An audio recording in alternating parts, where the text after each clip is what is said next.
We've got breaking news from the NFL where Zach Wilson has been traded to the Denver Broncos. That is the latest from our NFL insider, Jonathan Jones. The Jets will receive a late-round pick swap in the deal and will also retain a chunk of Wilson's $5.5 million salary.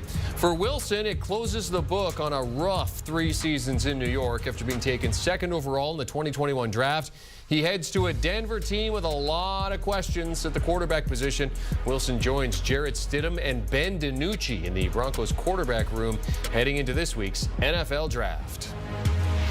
Let's get reaction to this from our guy, Douzable. Yeah, first I'll ask you, like, the news just came down. We were kind of talking about Wilson earlier in the day on HQ, but how do you like this move for him, your reaction to it? I love it for Zach Wilson because at certain points in your career, sometimes a fresh start is needed, Jeremy. You talked about some of the trials and tribulations he went through his first 3 years as a New York Jet. One thing I can say about Zach Wilson, he is battle-tested mentally because in New York, Jeremy, we were talking about this off camera, it's one of those cities where everything you do is under a microscope. Even if you have a subpar game or a pretty good game, in New York, it's going to feel like a bad game. So Zach Wilson went through some ups and downs, so he's going to be battle-tested. And we knew this trade was coming down the pike. We know that owner Woody Johnson came out and said, Zach Wilson's a asset. We're not just going to give him away. Well, Joe Douglas, the GM, was working behind the scenes, and he was able to get this trade done for a late pick swap with a 6th and 7th round pick. Looks like the Jets will have to pay out Zach Wilson's $5.5 million. But this is a great move, not only for the Jets, but for Zach Wilson because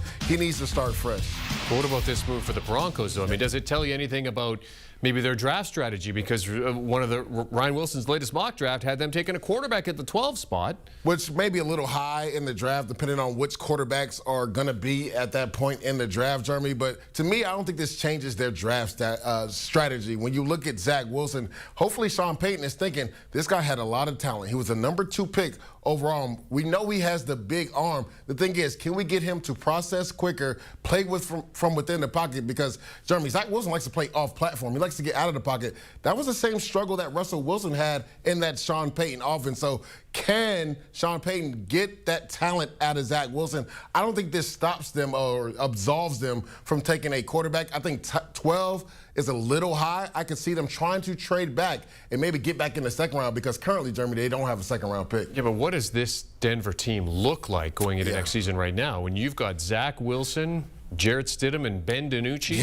as your 3 quarterbacks? I mean, that's not striking a lot of fear into people. I think that's why they'll still be in the quarterback market. Now, I believe 12 is a little bit too high when you're talking about guys like Michael Penix potentially being there, Bo Nix.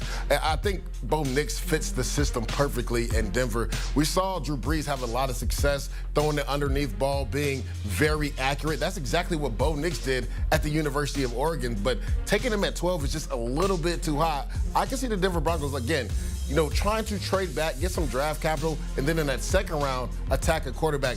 You stated it, the quarterbacks they have right now, Ben DiNucci, Jarrett Stidham, Zach Wilson. Again, that doesn't absolve them from taking a quarterback of the future. But I think Sean Payton is thinking, why not take a flyer on Zach Wilson? We're not paying his salary this year. Kid has a lot of talent, was a number 2 overall pick. Hopefully I can get that talent out of him. When you look at this quarterback room as it stands right now, based on, obviously the draft is to come, so they could add to it. But this quarterback room right now, who's QB1 in this competition? To me, it's Jarrett Stidham. He finished the season starting last year. We saw a few years ago him start the last couple games for the Las Vegas Raiders. Zach Wilson has more experience than him, but I think that Jarrett Stidham has the leg up, having been in this offense for over a year now. Zach Wilson, I think this is a great opportunity for him to go in to this quarterback room and compete and potentially start. Even if the Denver Broncos do draft somebody in the 2nd round, if Zach Wilson goes out there and performs really well, you talked about it, this is a room that doesn't have a lot of experience, and then you're potentially bringing a rookie quarterback in. This could bode well for Zach Wilson. And also, geographically, he'll be closer to home, Jeremy. You would think he'd be a little bit more comfortable. He's from Utah. He'll be in Denver. Family could be around a lot more. Maybe he's more comfortable in Denver. And we see that talent that made him the number 2 pick. And Sean Payton, known as a guy who is a bit of a quarterback whisperer. We're going to see. So we are going to see, based on this quarterback room as it stands right now. Douzable joining us to discuss Zach Wilson being traded to the Denver Broncos from the New York Jets. A little bit of a late-round pick swap as well. As you look at the odds to win the AFC West and the win totals, you and I were coming down here and saying, what's the Broncos total? I said 6. I said 5, but it was in between 5.5. Split it right in the middle. At the bottom of the division, 5.5, and they've added to the quarterback room Zach Wilson, now a member of the Denver Broncos.